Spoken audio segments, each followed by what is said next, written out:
if you just want to find some space on the ground, we're going to start laying down on your stomach. So we're going to do a release. We're going to start with a release for your, I can't think of words today, struna SC ligaments. These things, they're in the center of your chest. All right, so take a towel, and we kind of want to fold it so it's relatively even. And then if the towel isn't enough, and isn't hard enough for you, you can use a roller, but roll your towel up into like a, something like that. Oh, there we go. Now I'm big. I can see me now. All right. Everyone good? We got our rolled towel. Let me put on grid so I can see you all. There we go. Perfect. Again, if you want some, yeah, it looks good, Nikki. Perfect. All right, so we're gonna start by taking the towel. We're gonna be laying down here, but we wanna put the towel in the center, and then once we lay down, we're gonna roll just off to the side so that we can start to put some pressure on the soft tissue connections that are right at the sternum here. So go ahead and do that. Start with the towel right in the center of your chest, and then take a couple breaths while you lay on the towel. Can't see me, hang on. A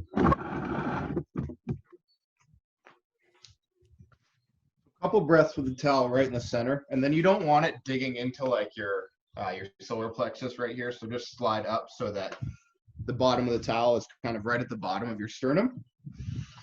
And then once you take a couple breaths here, we're breathing into the towel, just kind of slide off to the side, and you might feel some little sensitive spots. Take about 4 or 5 breaths. Here you can just rest your head in your hands.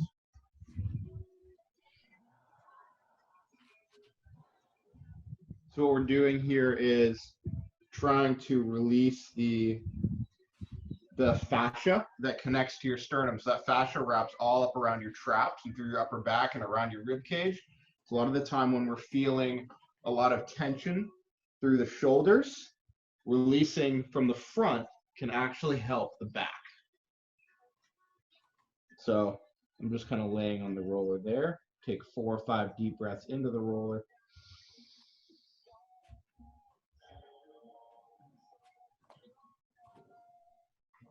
I'm gonna jump in there real quick. All right.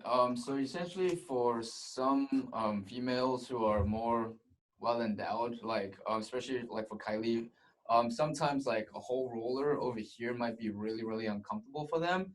What you can do is actually like roll up a tiny little towel or like a super soft ball. So if it's a little bit smaller, like this. But then there's slightly bigger surfaces, like you can put that like up here or whatever it is, and then they can move stuff out of the way, and it can be more targeted and pinpointed. So essentially, you just don't want to be in the middle of the sternum. If it's just like a 1/4 inch to the side, place it like right there, and then have them lie onto that. And the second thing is, because it's smaller surface and they're lying down, you can get them to rotate. So if they're here and they're down, they can actually turn their body a little bit, so it's like pulling on their skin slightly, and then once they're more open and the skin stops stretching and it opens up, then they can slowly come back up, and there will be more length through that tissue, and then that will help the chest open up a little bit more. So just a tiny little variation you can add on to, just get a little bit more benefit. Cool. Keep going, Ryan. Yep. Sweet. How's that feeling for everybody? Anyone feel like they reduce some tension there? Neck, yeah, sweet. That one's crazy. It's like a magic trick. Just lay down on a towel and you're like, oh, cool, I feel good. All right, so the next thing we're gonna go for is we're gonna start working up towards the neck. So we're gonna be working with fascia. We're gonna do some fascial gliding here. So basically what we wanna do is just find some light contact on the neck and just kind of feel, without thinking about digging into any muscles, we're just moving the skin. Kind of notice which directions your skin can move, right? So it can glide forwards, backwards, up and down. So what we're gonna do is we're gonna move our head around, but we're gonna help our head move by guiding our skin in the same direction we're going to move, and we're going to work opposite direction as well. So what I'm going to do is take my left hand on my right side of my neck here. I'm going to start to glide my skin to the left as if I'm rotating. Then as I glide, I'm going to rotate off to the left, and then I'm going to tilt down, and you're going to notice that it's actually probably easier to do this. And then we'll come back, and as you come back, guide your skin in the same direction. So we're pulling to the left to rotate left, and then when we come back to the middle, we're going to pull the skin back to the right and rotate right, and just find a nice little flow there. So you can kind of pull and push, just like, what is it? Be like water.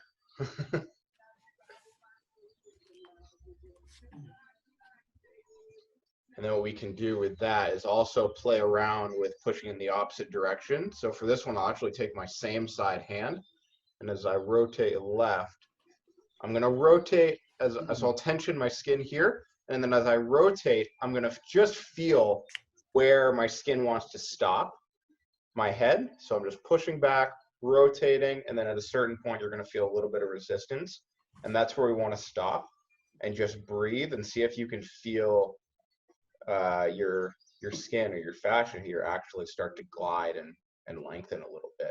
So a couple breaths.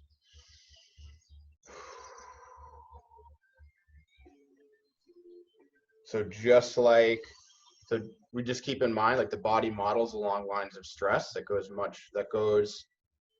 that's double for like fascia, because the fascia will kind of override the muscles sometimes, where the fascia is what's transferring stress from one part of the body to the other. It's like that connective network, or that lattice work within the body. And if we work on the fascia, a lot of the time the muscles feel a lot better.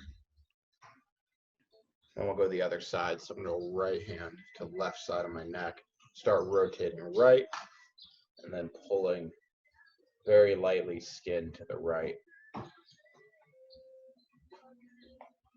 And this one it's deceptively simple, very, very easy, but a lot of the time, the lighter you go, the better result you're going to get from this, because the body will, your skin will recoil, or the body will recoil if you try to go a little too far, too fast. So think about kind of coaxing your body into a better range of motion rather than doing something to the body like it were a machine. And you can start to explore different angles. I find that like up towards the top under my ear where like my sternocleidomastoid attaches, there's that little speed bump feeling muscle if you go forwards and backwards. Right at the top of that tends to get pretty tight. So what I'll do is traction down on my skin, tilt left or tilt right, and look right.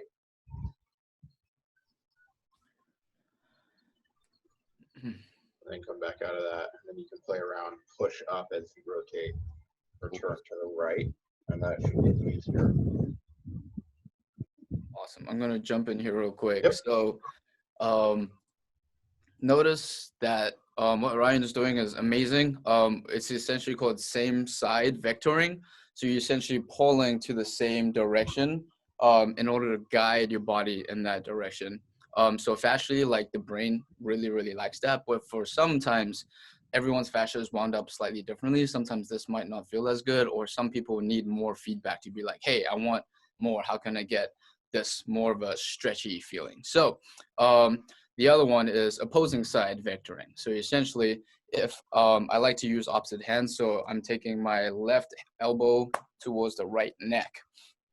And notice like I'm cupping a good amount of the surface area, and I'm pulling the whole elbow down towards the left side as well, right? So left hand pulls left, and then you basically on the right side of your neck, so you're looking up and to the right as you're constantly pulling down and to the left. So your hands like almost like glide off the neck, like it's pulling. And notice like as I'm looking, the hands don't move, but then the skin stretches, and then it's essentially like elongating the tissues of that neck, and it's also creating a fascia like what do you call it, friction to tell the muscles underneath to be like, hey, like even if there's resistance, I can move with it. So pin with the hand, rotate with the head to the opposite direction, and then see like, hey, when you come back up, is the tissue warmer? Does it feel looser?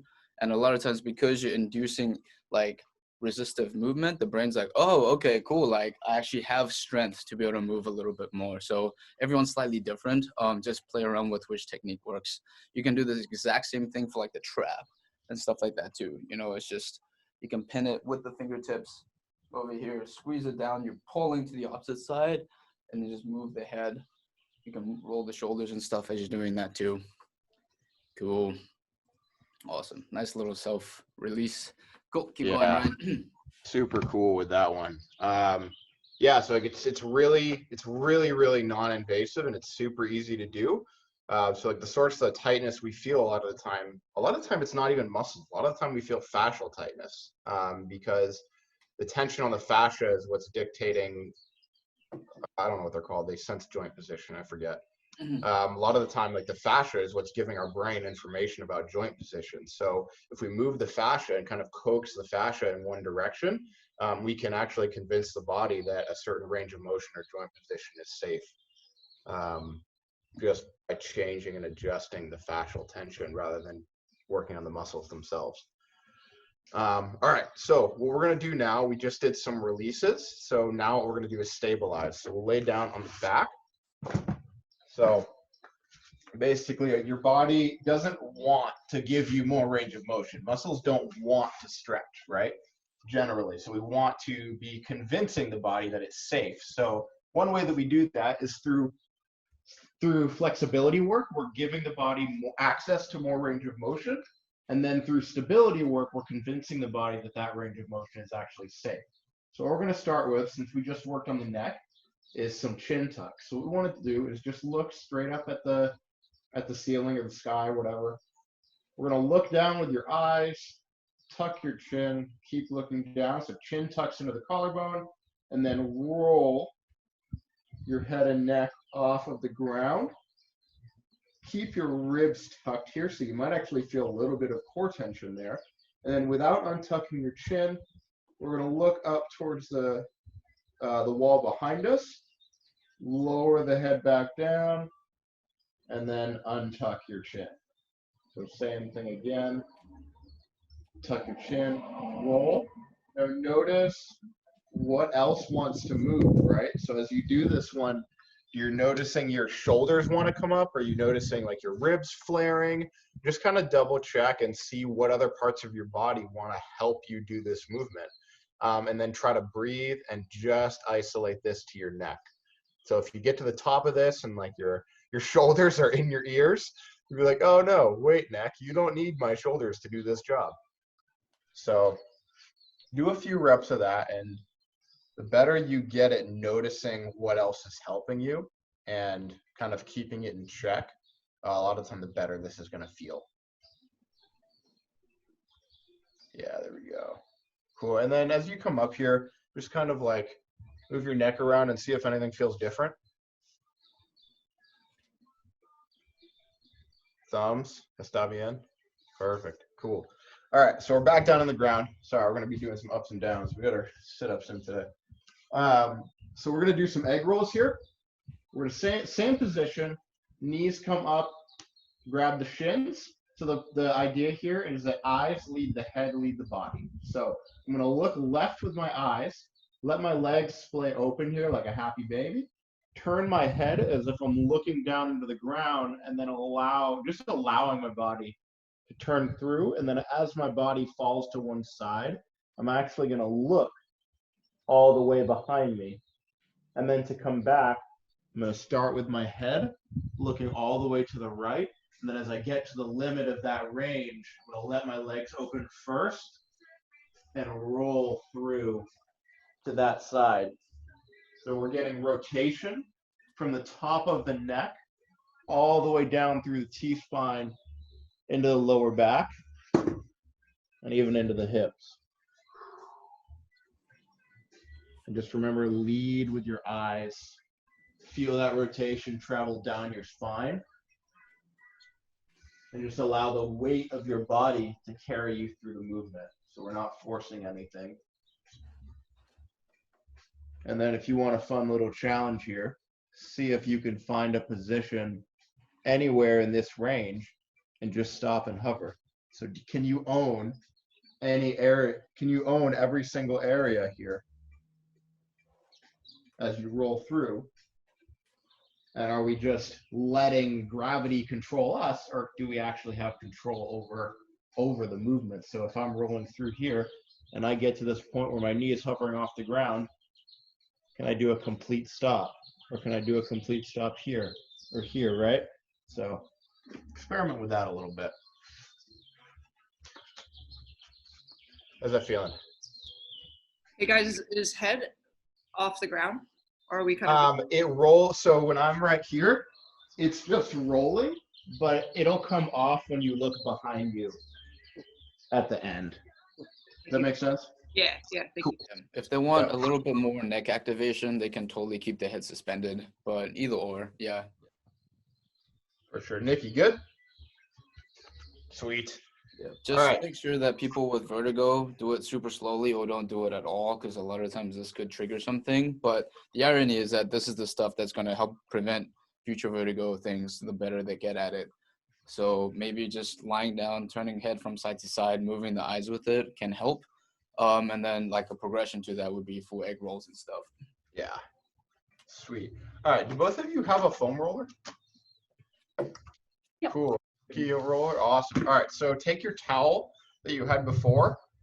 I'm going to fold it over twice because we're going to be putting this like kind of on the ribs. So I'm going to take this towel that I had rolled up in like an 8-inch roll, and I'm going to fold it over twice and then drape it over my roller like that, so that I've got just a little bit of love on this roller. This can be really mean to us sometimes. So, so what I'm going to do is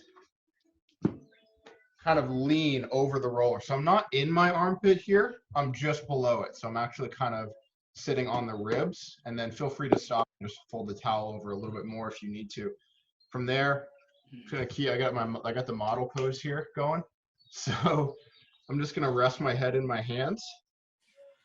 And I'm just going to think about my rib cage kind of rolling over, folding over this roller here. And then I'm going to expand. So you can actually take a hand and put it on your rib cage right here as high as you can get it. And just think about breathing into this, I'm laying on my right. So think about breathing into my left. So I'm going to expand this side of my ribs. Yep, get about 3 on this side, and then we're going to shift and breathe into the roller.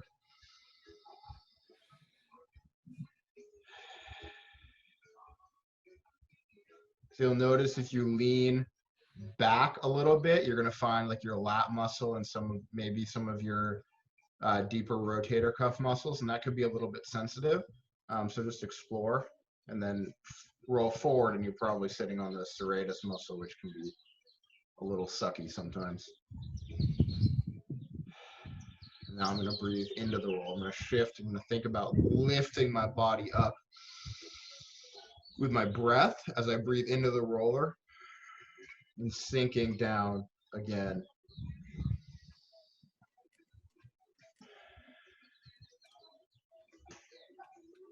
Yeah. So just be cautionary with some people who are super hypermobile, especially in like the shoulder joint and the rib cage and stuff. Like, careful with this one, but most people can do it pretty well.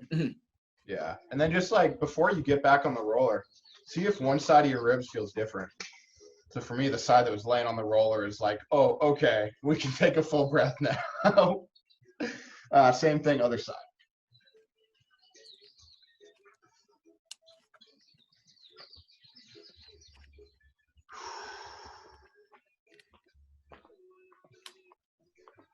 Yeah, so for somebody that's learning how to work with their breath in the beginning, depending on their sensitivity, this one can be really good, especially if you're not there to help them, because like This one's giving them that immediate feedback of being on the roller, even more than just the ground would.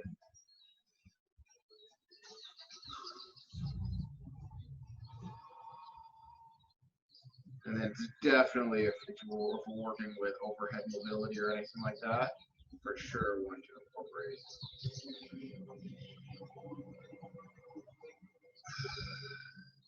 My left side, so it's dead.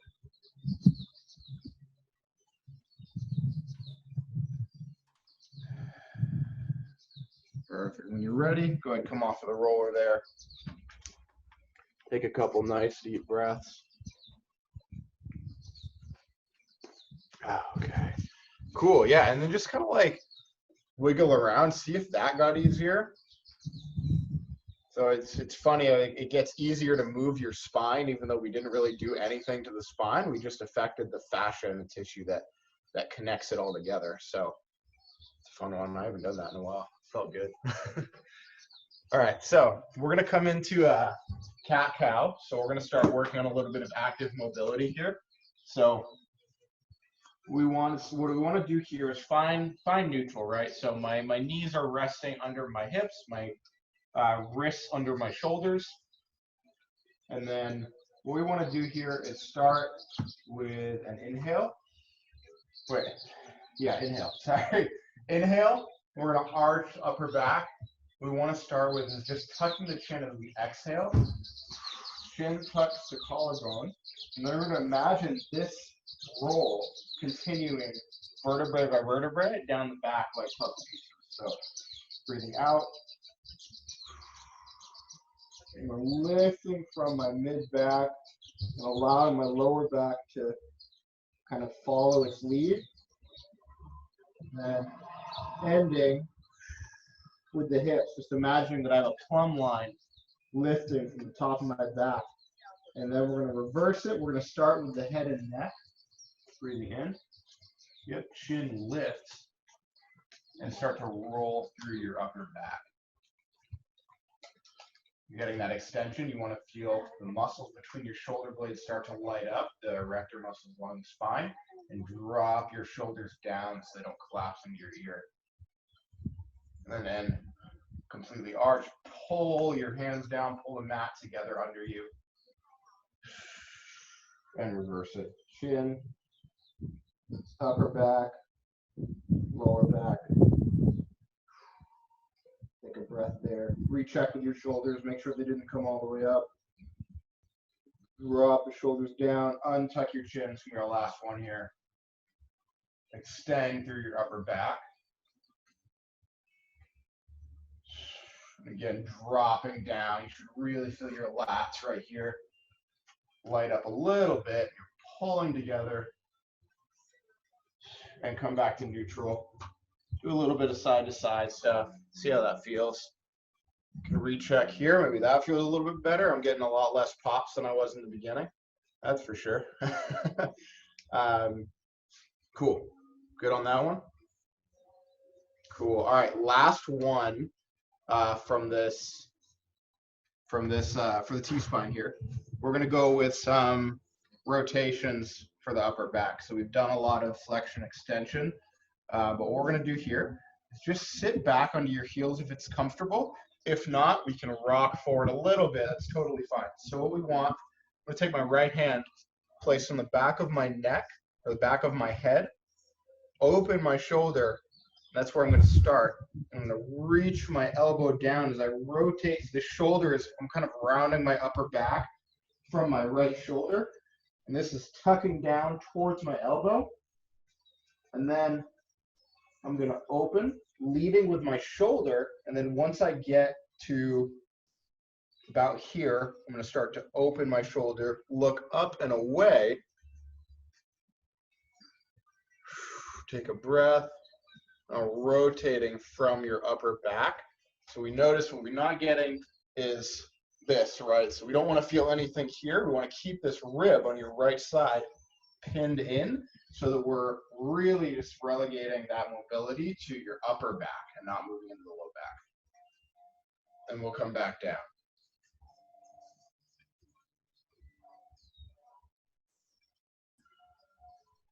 Cool. So another variation is if you actually get your hip in line, so rock forward a little bit more so that you're more over the hands. So lean over the hands a little bit more. Do the same movement. Yeah, maybe bigger step forward. That's it. And then you get the opposite elbow to that knee, opposite knee. There we go. So you're getting T-spine flexion over here. There we go. And then rotate back and keep over your hand. Lean over the hand. You might realize you can pull the elbow back a little bit further and rotate into the upper back a little bit more. So 2 different variations, just so that you can, yeah.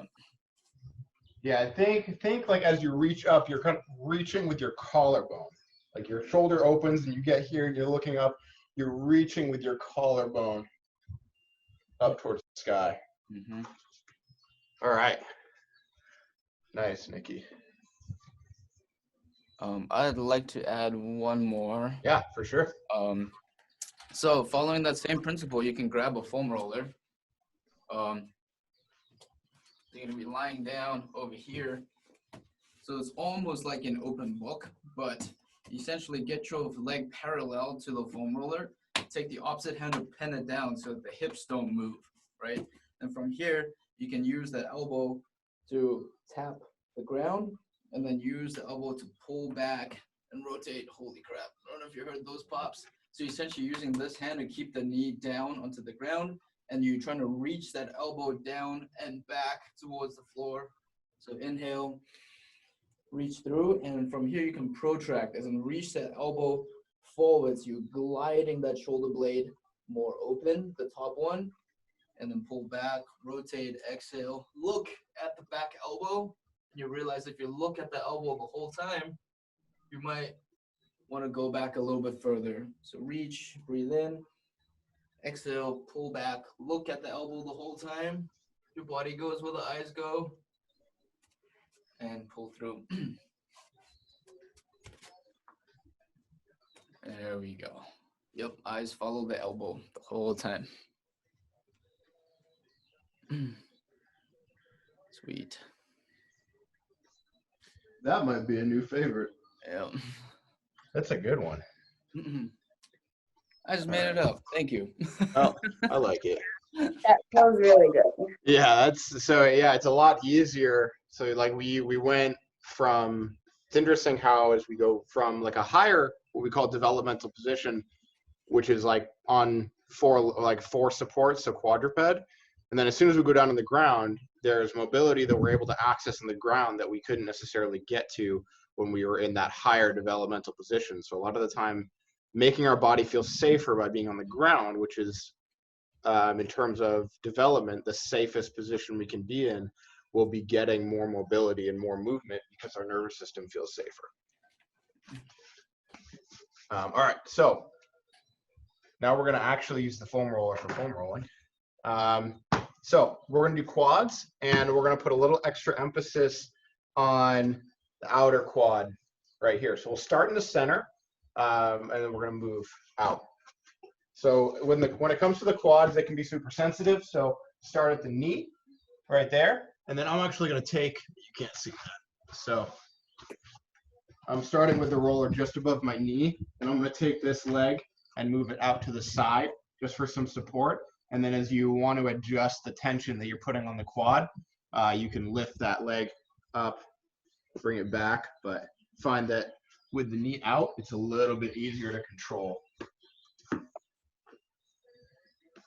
And then starting in the center of the quad, we're just gonna start to search for some areas that feel like we don't want them to feel like, and then slowly start to bend and straighten the knee. So again, just like similar to with the neck, we're continuing to work with the fascia lines here, right? Because ultimately, the fascia is like the cable that connects the joints to the muscles, or the muscles to the muscles across the joints, if that makes sense. So muscles essentially tension fascia.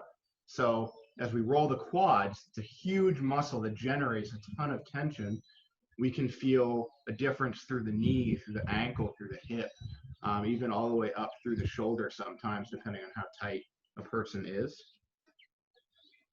Once we get about somewhere between like 3 to 6 reps here, depending on how you're feeling, but we don't need a ton of dissipation of tension. Again, doing too much at once can cause like a recoil effect with the body. So get about somewhere between a 10 and 20% dissipation in the beginning, and then move on to the next tender spot. Personally, I would say no more than a minute foam rolling each muscle group.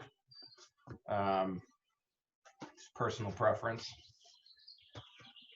And then when we go to do the lateral quad, a lot of the time what we'll do is we'll actually roll too far and we'll go onto the IT band. So a lot of people rolling out their IT band, it doesn't actually roll out. What you're feeling is the lateral quad muscle. So to isolate that a little bit more, go from like vertical where I'm stacked directly on top of the roller, and roll just slightly to the front of your quad. And then same thing, again, go easy on this one. It can be really intense. So with that one, if this is a little too much, take this leg and I'll just plant it up here. And I'm resting on my elbow, kind of like a plank. And then bending, straightening the leg.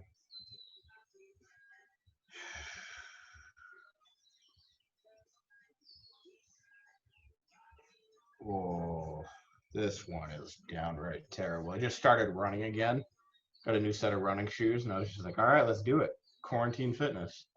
And yeah, it's quads are feeling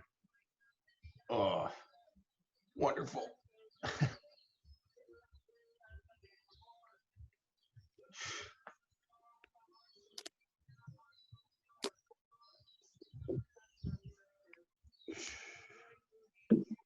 Cool. All right, I'm good with that one. Yep, take your time here. Slightly bigger movements there, Kylie. Just a little bit. There we go. Yep, nice and slow. Just like allow the roller to do its job. There we go. Awesome. So if it's really, really tight at one specific area, as in a degree of flexion, so let's say, for example, when you get up to like right around there, like pause, what you can do is dorsiflex the foot up and down. So like turn the foot, there we go. So you can pin that spot. And then when you move the foot, the whole fascia glides up towards the hip. So it's teaching the brain, hey, the quads work with the foot and the ankle too. So it's able to, the nervous system is able to interpret movement and connect entire kinetic chains instead of just rolling out that one spot, if that makes sense. All right. Next one we're going to move on to, if we've done both sides, right? We're good? Yeah. Sweet. Nice, thank you. Love the very enthusiastic thumbs up. All right. So we're going to work on some hip rotations here. So we're back in our kneeling position there. So what we want to do is, so these are hip cars. So basically what I'm going to start with is keeping my knee bent to 90 degrees. I'm going to lift up, so I'm squeezing my butt cheek here. I'm going to externally rotate, so my knee is pointing away from my body, right? So, well, yeah, out, point out, and then we're going to drive the knee still on the outside. We're open like a fire hydrant here, driving the knee to the elbow and coming back in. Leg goes back, externally rotates, drives up and under. So something that's really, really difficult about this movement is when we come up here, one, there's a tendency that we want to arch our back because we want to find hip mobility through the lower back. So really pay attention to that for yourself. You know, when you use a mirror sometimes. And then as we come out, the tendency is to open your hips because we think in terms of, we don't always think in terms of what we feel, but our brains think in terms of what we see and what we perceive the goal to be here. And if somebody is watching you or watching me turn my leg out, you think, oh, well, I want to turn my leg out, so I'm going to rotate my hip up. Cool, I can do it. But in reality, your actual range of motion is only there versus there. So definitely something to pay attention to with yourself and with anybody that you show this to. So I'm out, big circle, and then I'll reverse it. So I'll pull my knee in, use my core, open, and then I'll internally rotate.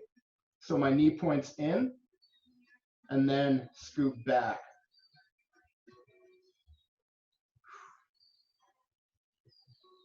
Just like that.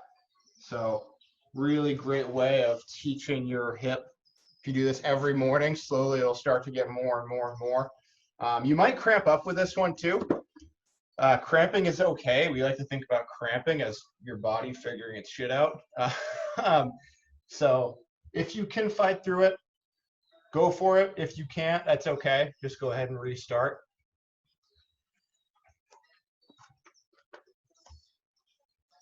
Good. I'm going to switch sides here. There we go.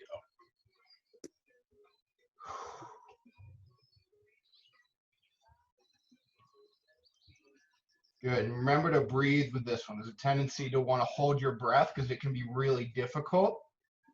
So really do your best to maintain that breath.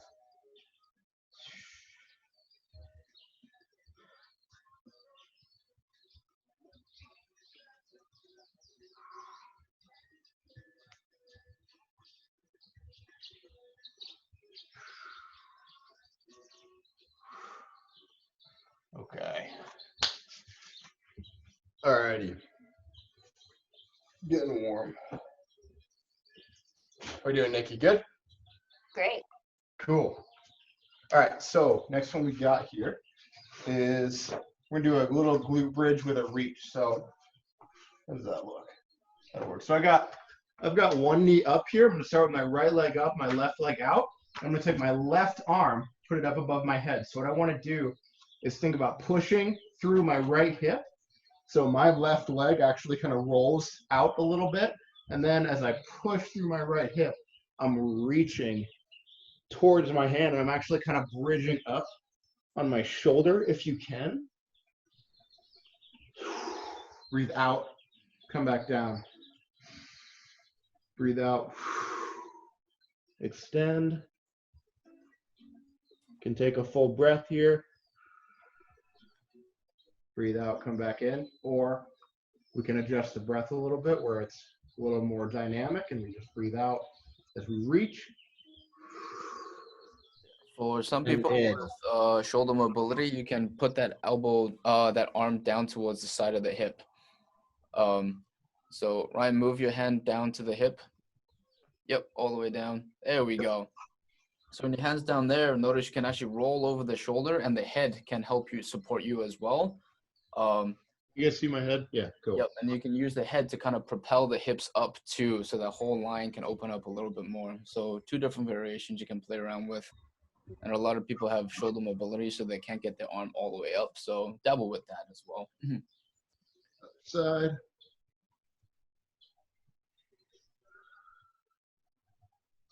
There we go.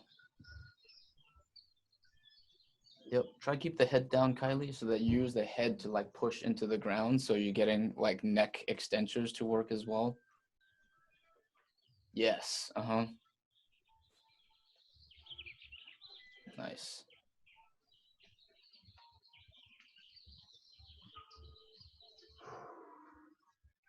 I actually like it. I like it with my hand down a little bit more. I like that extra rotation. Yep. All right, cool.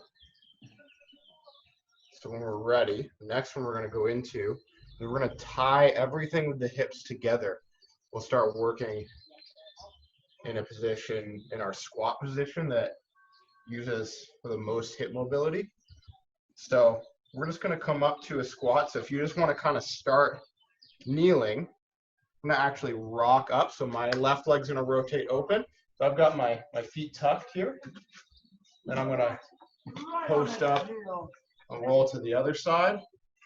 I'm going to reach down, knee comes down, then other knee comes down. So feel free to use your hands. We're going to move the hands around to help with this position.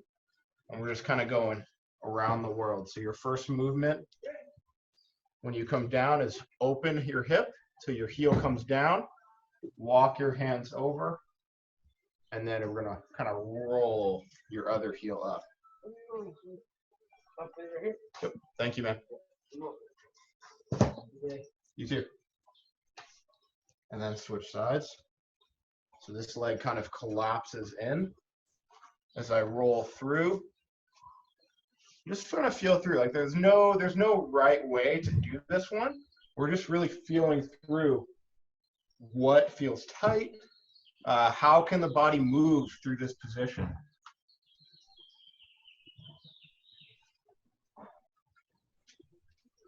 Cool. And then we'll sit in this squat for a second if it's comfortable. Go a little bit wider even. And we can just kind of shift in this position. And I like to rest my elbows on my knees and just get some swimmers and try to flow even through your shoulders too.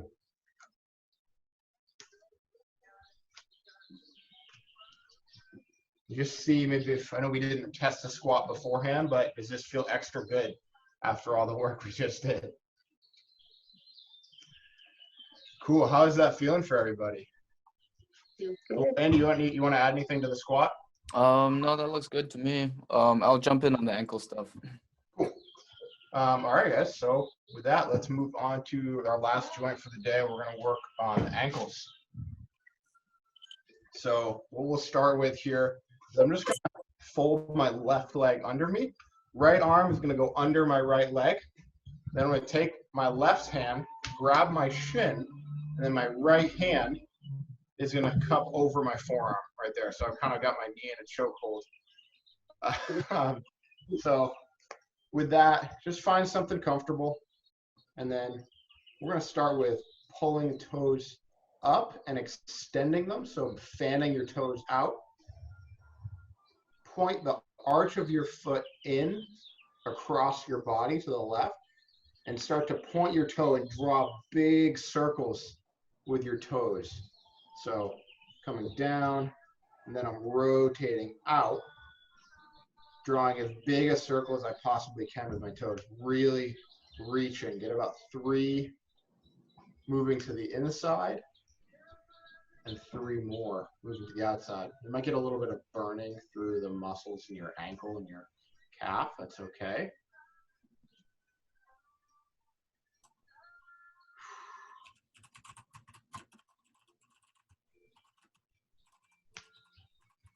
So in general, the better your ankles can move, the better everything above it tends to get. And unfortunately, our modern world has caused our ankle mobility to suffer a little bit. Good, switching legs, yep. A little crampy? A little arches more than anything. Yeah. Yeah. Good, I'm switching legs. Yeah, for me, it's, I walk barefoot a ton, and I have barefoot shoes. So my arches, not so much anymore. Now it's actually like my calf muscles here that I get a little uncomfortable with this one.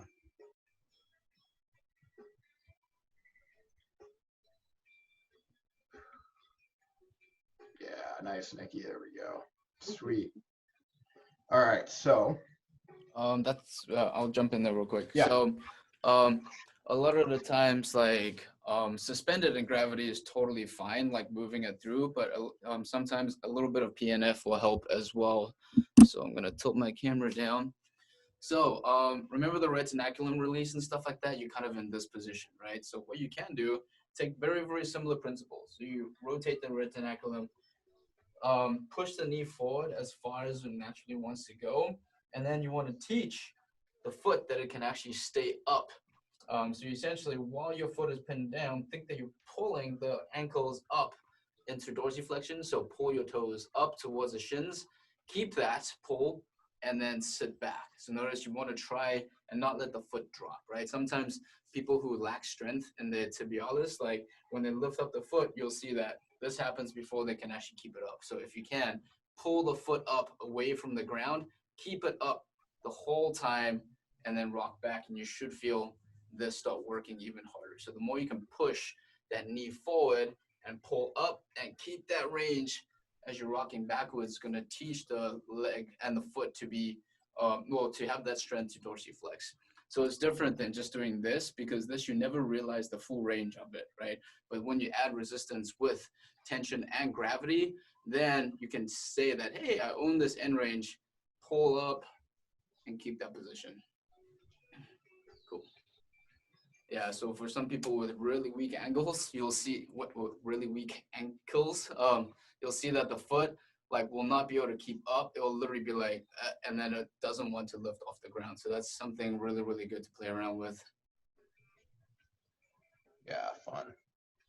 Yeah, especially if you've done the retinaculum release, it basically unlocks the ankle a little bit. If you need to do distractions or stuff like that before, totally fine. And then use this as a strength and mobility gaining aspect after that. Go. Sweet. All righty. So from that one, basically we're gonna go a little bit more local. We're working towards the toes here. So if you just kind of lay your foot on the ground, you just kind of run your fingers over the top of your foot. You can feel bones that run lengthwise down towards your toes. Those are your metatarsals, right? So there are little ligaments and tissues that connect those together. So you know when you step, your foot just doesn't go like a pancake. So there's little things that connect your metatarsals. So I like to start with my big toe, and I'm just gonna find the space between the bones that are running to my big toe and my second toe here. So find that space and start to work up that space. And more than likely, you're gonna find something a little bit sensitive. So I'm working through that space, trying to create a little bit of movement in there. And then once you find something that's a little sensitive, just apply a little bit of pressure to it. You might have to play with your depth a little bit as well. And then just breathe with that. It can be pretty intense, so go easy on it. And then just kind of work up and down. You can move your toes around too. And then you can start to kind of like peel those bones apart a little bit. Get a little rotation. Then you have the same thing between each toe. The spaces just get a little bit smaller. A lot of the time, the outer toes tend to be a lot worse because they're always getting compressed by shoes. But for someone that wears like really small-toed shoes a lot, or like whether it's like someone that works in an office, like a business person or whatever, or even somebody that runs or is super active, this is going to be pretty rough for them. So if you're helping them with it or telling them how to do it, then just tell them to have some grace with it. And then just take your foot from grip the first joint here and then the last on the outside, and just do some little movements here. So I'm going to pull the outside of my foot up and push the inside down. Then I'm going to reverse it. Pull big toe up from the bottom, and then push the outside down. And your knuckles should wrap, right? They should you should be able to form a C with your knuckles, and they should move relatively freely.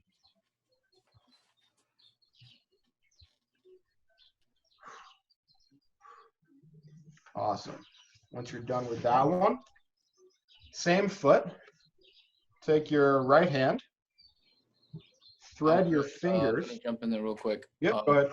Yeah, so sometimes slow is good.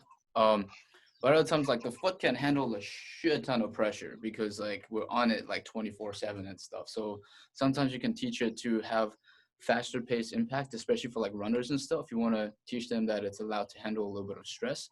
So similar principles, right? If you're grabbing, I typically like to use both fingers and inside medial palm of the thumbs, be able to grip it, and you literally just like wedge it up and down. So you're literally just like cross fibering it and using the ligaments to kind of like push against each other.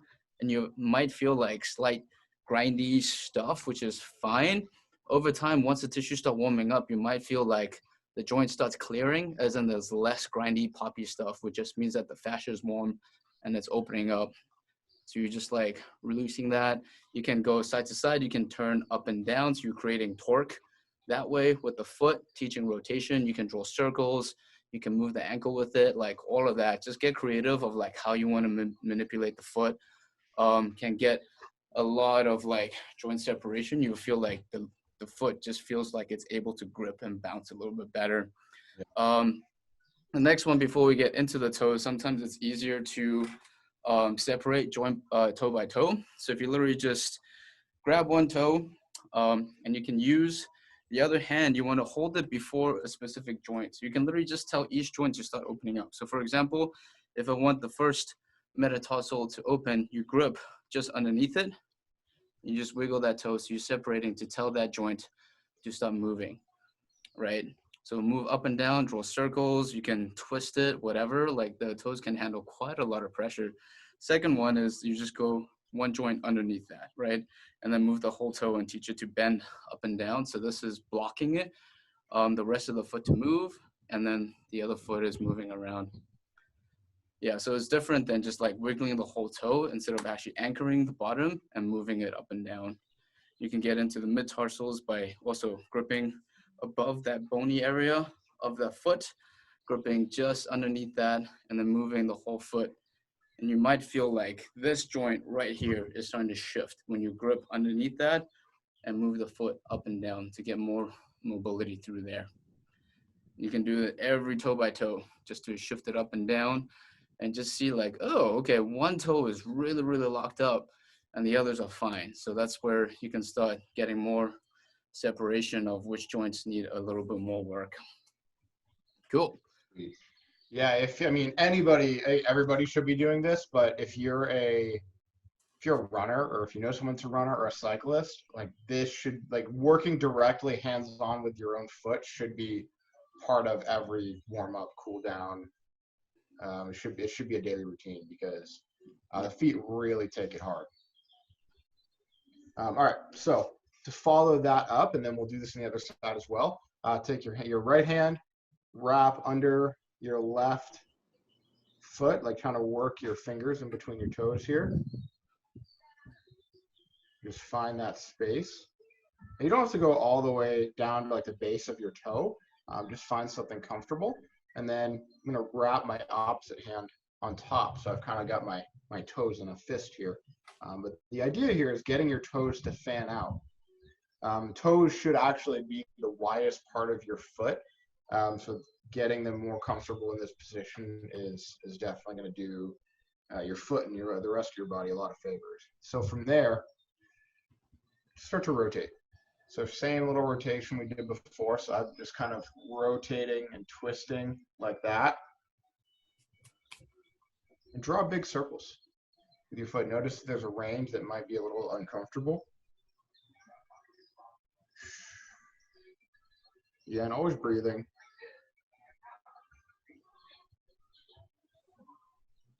Couple circles one way, couple circles the other way. Go. When you're ready, remove your fingers from your toes. Wiggle them around a little bit. See how they feel.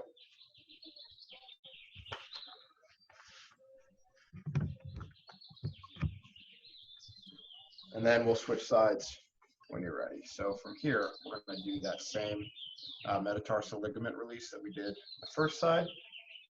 And then we'll go through the stuff that Andy showed as well.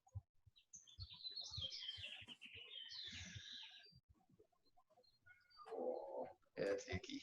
Make sure you just smell your hands afterwards. Definitely. That's actually necessary. It's actually think about that every time I do this one. I'm like, maybe do your cool down after you shower. When you go for a run, maybe do this is definitely a post-shower mobility.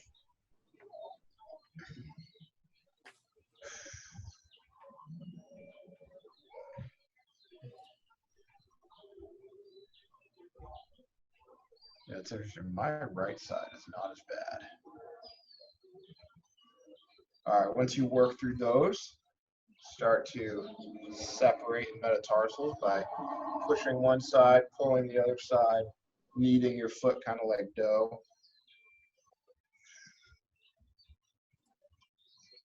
And then we're going to work with each toe, just kind of pinning the joint, base of the toe, wiggling it around a little bit, super passive, not forcing anything.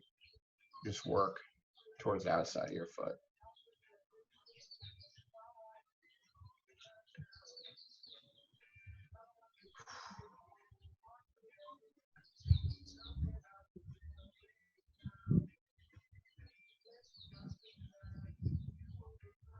Get some wiggles.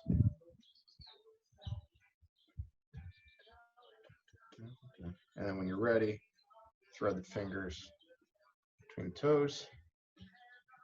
Ooh, yeah, arch cramp. Oh, there it goes. Oh boy. It's only this foot. Every time.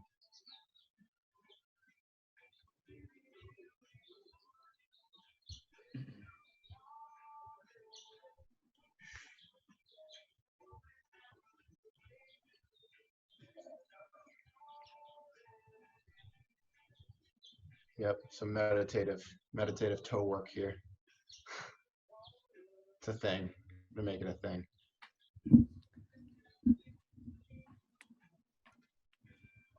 Yep, you're gonna notice, maybe not right away, but over a few days, you'll notice that it's a lot easier to get your fingers in between your toes. They start spreading apart. Yeah, this is good. Take your right hand, grip your arch right over like your ankle here, grip your arch with your thumb, and then just start to wring your foot like a towel. And you glide the skin on the bottom of your arch down towards the ground. And you're just kind of working through that. You can move your thumb around as well.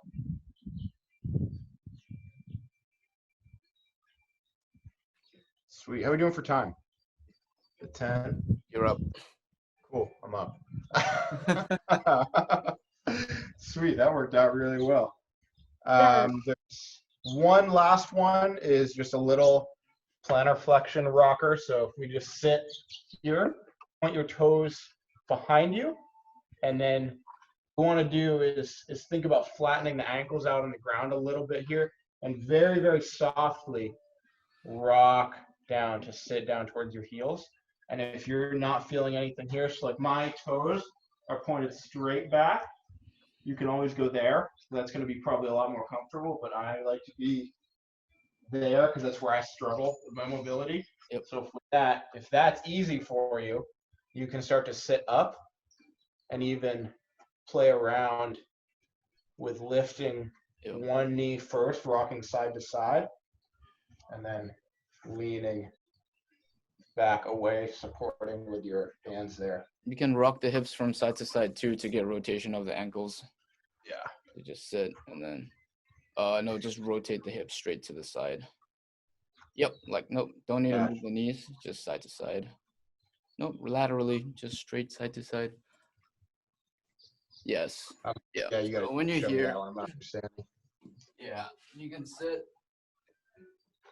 Oh, gotcha. And then just let the whole ankles rotate side to side. Yep, that's it. Cool. And the rest of the ankle stuff is actually really easy to implement into like when you're doing absolutely nothing, like at the office or sitting in front of the TV and stuff. Just grab your foot and move it around. It's pretty good to do that as often as possible because, yeah, that's one of the joints that can take a beating all the time because it does take a beating. So the more we can teach the joint to actually start unraveling and moving through it, yeah, things will get a lot better. But this is the one that takes the most amount of time because it's one the most underappreciated and the most underlooked. So the more we pay attention to that, the easier everything else gets. Cool. Awesome stuff, peeps. Any other questions or anything like that you want to clear up?